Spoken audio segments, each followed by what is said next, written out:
Bollywood beauty Poonam Pandey నకిలీ మరణ వార్త దేశవ్యాప్తంగా సంచలనం సృష్టించిన సంగతి తెలిసిందే. ఆమె సర్వైకల్ క్యాన్సర్ కారణంగా మరణించినట్టు ఇన్స్టా వేదికగా ప్రకటించింది. దీంతో పూనం మరణంపై సినీ ప్రముఖులు దిగ్భ్రాంతి వ్యక్తం చేశారు. అయితే మరుసటి రోజు పూనం తాను మరణించలేదని ఓ వీడియో రిలీజ్ చేసింది. కేవలం తాను గర్భాశయ క్యాన్సర్ గురించి అవగాహన కల్పించేందుకే ఇలా చేశానంటూ చెప్పుకొచ్చింది. దీంతో ఆమెపై దేశ ప్రజలు ఆగ్రహం వ్యక్తం చేశారు.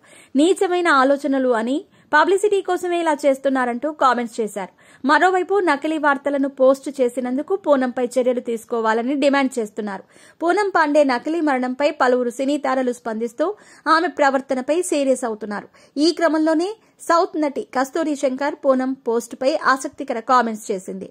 తన వయస్సు 32 సంవత్సరాలని చెప్పినప్పుడే నాకు అర్థమైంది అది ఫేక్ న్యూస్ అని, కేవలం పబ్లిసిటీ స్టంట్ అని. ఎందుకంటే ప్రజలకు సర్వైకల్ క్యాన్సర్ గురించి పూర్తిగా తెలుసు.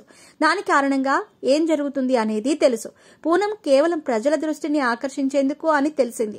కానీ క్యాన్సర్ జబ్బును ఇలా పబ్లిసిటీ స్టంట్ కోసం ఉపయోగించటం నిజంగా సిగ్గుచేటు అంటూ రాసుకొచ్చింది. సర్వైకల్ క్యాన్సర్ పై అవగాహన కల్పించాలనేది పూనం పాండే ఆలోచన అయినప్పటికీ ఆమె చనిపోయిందని తప్పుడు వార్తలను ప్రచారం చేయటం వల్ల విమర్శలను ఎదుర్కొంటోంది.